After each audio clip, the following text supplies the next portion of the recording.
Hello there, my name is Sarah Blunden.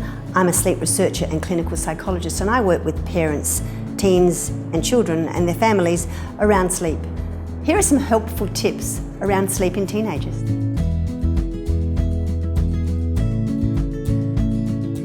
As children hit puberty in the teenage years, a lot of things change physically and emotionally.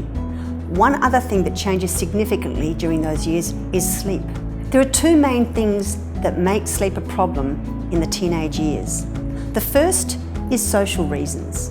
Teenagers have a lot of things going on in their lives, jam-packed full of activities, social activities, academic activities, family activities, sporting.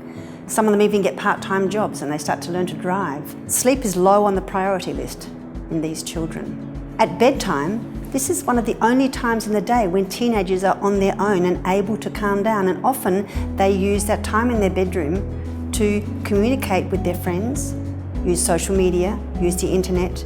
It's a time when they are by themselves doing what they do to calm down. The result of that is often that sleep is lost to other activities. The second main reason why sleep is a problem in teenage years is that there is a physiological change in their sleep patterns. With the onset of puberty, there is a change in the sleep hormone melatonin. So when melatonin rises, it starts a chain reaction that gets all our other body systems ready for sleep. In a child that was prepubescent, their melatonin might rise about 9:15 and they'd be sleepy about 9:30.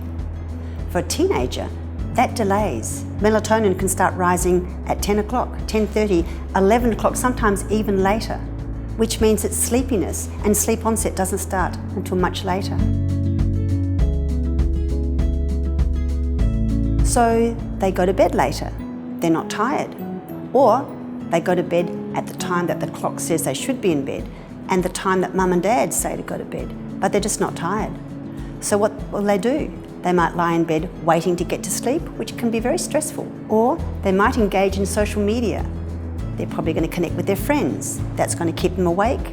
They're going to expose themselves to light and be very active in their conversations with their friends. And that's going to make sleep onset even later. So during the school week, they're going to be going to bed later, but they can't sleep in because they have to get to school in the morning. So they cut short their sleep time.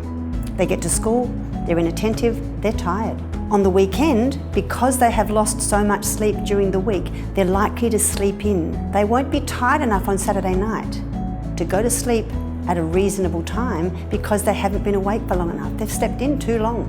They have a good sleep Saturday night, but Sunday morning, they might just sleep in a little bit longer. A Sunday night is really a school night, and they're not going to have been awake for long enough to be tired enough to get to sleep at the time that they need to get the sleep they need to get to school the next morning. And so the cycle continues.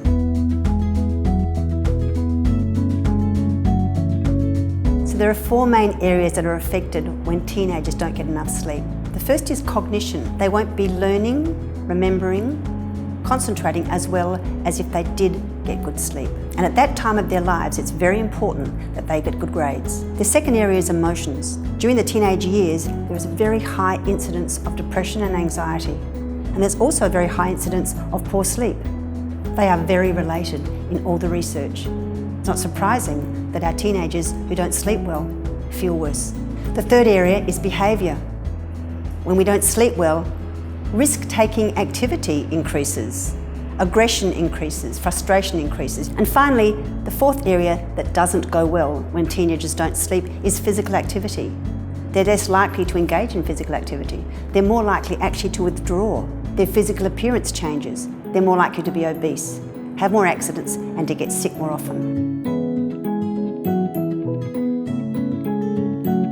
So how can you as parents help your teenagers to get good sleep? Well, firstly, I think that we need to have a discussion with our teenagers about sleep. They can understand the connection between sleep and health, schoolwork, mood. It's very important that we open that discussion and we keep it in a good health conversation.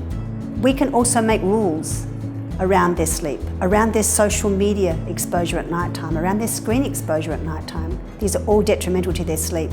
And we know that parents who are able to put in place rules around sleep have children with better outcomes. It's important too that parents are able to help their teenagers regulate their sleep and their wake between the week and the weekend. We know that sleeping in too much on the weekend is not a good thing. So the best way is to try and avoid sleeping in perhaps more than an hour on the weekends, and instead to use the 20-minute power nap. A 20-minute nap can give your teenager enough energy to continue their homework, to do their sporting activities, do all the things they need to do with enough energy and alertness to do it well. It's much better than sleeping in too much on the weekend.